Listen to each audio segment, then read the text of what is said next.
You might want to ask yourself why the entire culture is utterly saturated with mass media entertainment from all sides, while the educational system in America continues its stupefying downward slide since the U.S. government decided to take over and subsidize the public school system. What your government pays for, it gets. When we understand that, then we look at government-financed institutions of education and see the kind of students and the kind of education that's being turned out by these government-financed schools. Logic will tell you that if what is being turned out in those schools was not in accord with what the state and the federal government wanted, then it would change it. The bottom line is that the government is getting what they have ordered. They do not want your children to be educated. They do not want you to think too much. That is why our country and our world has become so proliferated with entertainments, mass media, television shows, amusement parks, drugs, alcohol, and every kind of entertainment to keep the human mind entertained, so that you don't get in the way of important people by doing too much thinking. You had better wake up and understand that there are people who are guiding your life and you don't even know it. We're in a lot of trouble because you people and 62 million other Americans are listening to me right now, because less than 3% of you people read books, because less than 15% of you read newspapers, because the only truth you know is what you get over this tube. Right now, there is an entire generation that never knew anything that didn't come out of this tube. This tube is the gospel, the ultimate revelation. This tube can make or break presidents, popes, prime ministers. This tube is the most awesome goddamn force in the whole godless world. And woe is us if it ever falls into the hands of the wrong people. And when the largest company in the world controls the most awesome goddamn propaganda force in the whole godless world, who knows what shit will be peddled for truth on this network. So you listen to me. Listen to me. Television is not the truth. Television is a goddamn amusement park. Television is a circus, a carnival, a traveling troupe of acrobats, storytellers, dancers, singers, jugglers, sideshow freaks, lion tamers, and football players. We're in the boredom-killing business.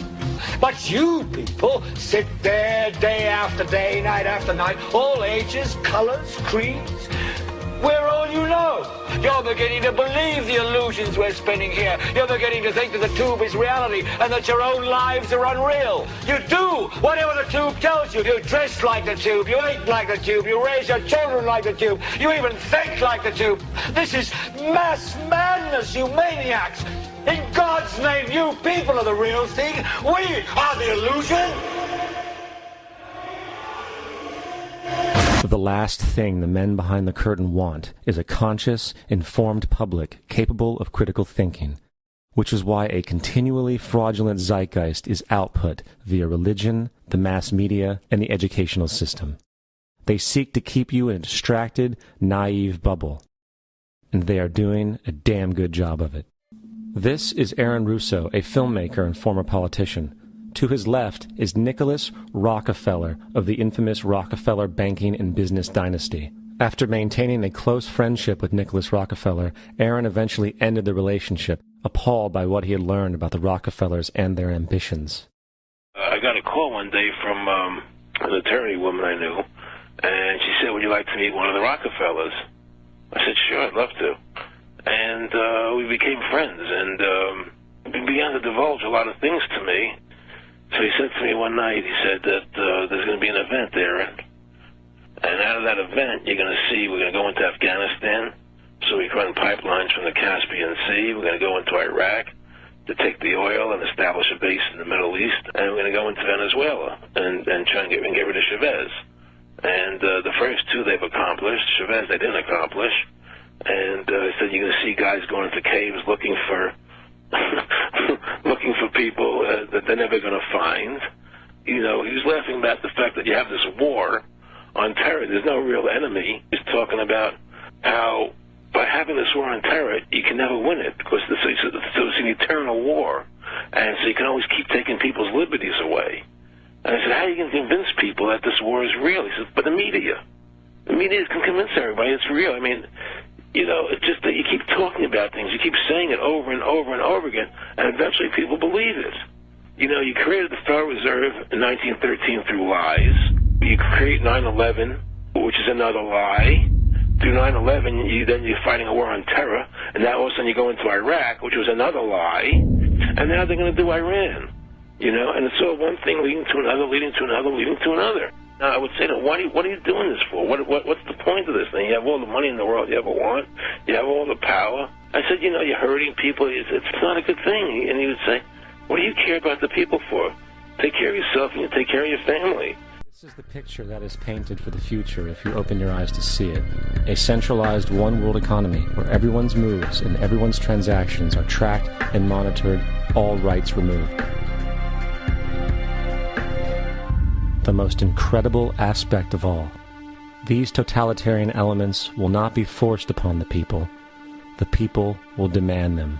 For the social manipulation of society through the generation of fear and division has completely detached humans from their sense of power and reality.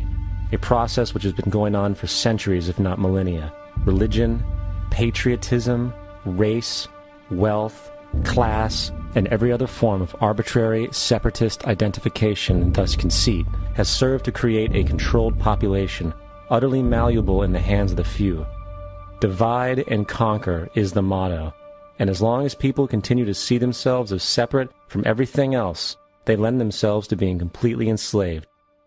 The men behind the curtain know this, and they also know that if people ever realize the truth of their relationship to nature and the truth of their personal power, the entire manufactured zeitgeist they prey upon will collapse like a house of cards. The whole system that we live in drills into us that we're powerless, that we're weak, that our society is evil, that it's crime-ridden, etc., and so forth. It's all a big, fat lie. We are powerful, beautiful, extraordinary. There is no reason why we cannot understand who we truly are, where we are going. There is no reason why the average individual cannot be fully empowered. We are incredibly powerful beings. You know, I think I spent 30 years of my life, in the first 30, trying to become something. I wanted to become good at things. I wanted to become good at tennis. I wanted to become good at school and grades and everything I kind of viewed in that perspective. I'm not okay the way I am, but if I got good at things, you realize that I had the game wrong. The game was to find out what I already was. Find out what I already was.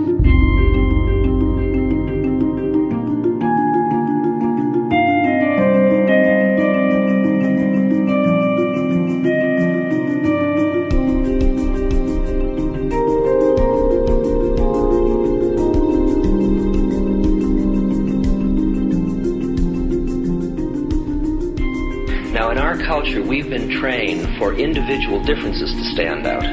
So you look at each person, immediately it is brighter, dumber, older, younger, richer, poorer, and we make all these dimensional distinctions, put them in categories and treat them that way. And we get so that we only see others as separate from ourselves in the ways in which they're separate. And one of the dramatic characteristics of experience is being with another person and suddenly seeing the ways in which they are like you, not different from you. And experiencing the fact that that which is essence in you and which is essence in me is indeed one. The understanding that there is no other. It is all one.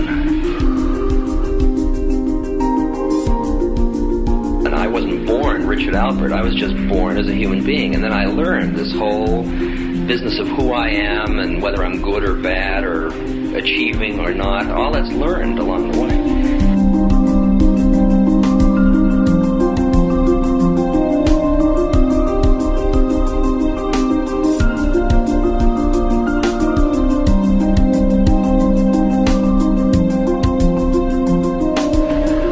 The old appeals to racial, sexual, and religious chauvinism, to rabid nationalist fervor are beginning not to work. A new consciousness is developing which sees the earth as a single organism and recognizes that an organism at war with itself is doomed.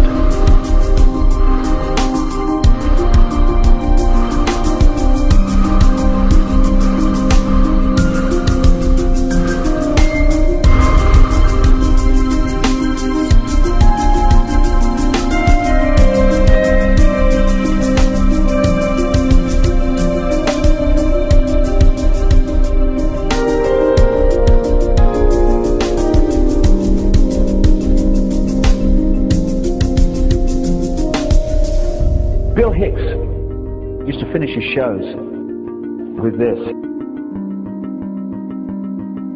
Life's like a ride in an amusement park. And when you go on it, you think it's real, because that's how powerful our minds are. And the ride goes up and down and round and round. It has thrills and chills, and it's very brightly colored. And it's very loud, and it's fun for a while. Some have been on the ride for a long time, and they begin to question, is this real, or is this just a ride? And other people have remembered, and they come back to us and they say, hey, don't worry. Don't be afraid ever. Because this is just a ride. And we kill those people. Shut him up. I've got a lot invested in this ride. Shut him up. Look at my furrows of worry. Look at my big bank account. My family. This has to be real. It's just a ride. But we'll kill those good guys and try and tell us that. You ever notice that? And let the demons run amok?